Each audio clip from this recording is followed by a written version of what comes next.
আসলে আমরা কখনোই কারো কাছে সবসময়ের জন্য প্রিয় হয়ে থাকতে পারি না। মানুষের কাছে প্রিয় হওয়া মানে নিজেকে ছোট করা। আমি মনে করি আমি যেমন আমি তেমনই।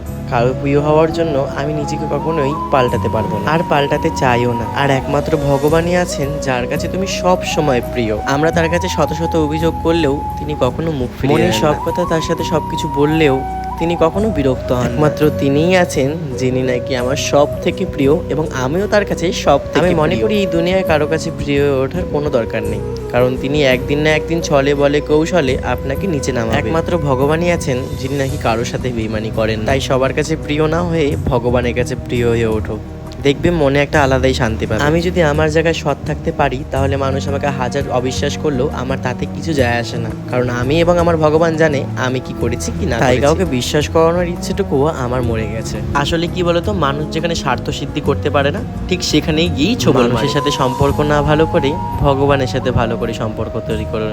রাধে রাধে।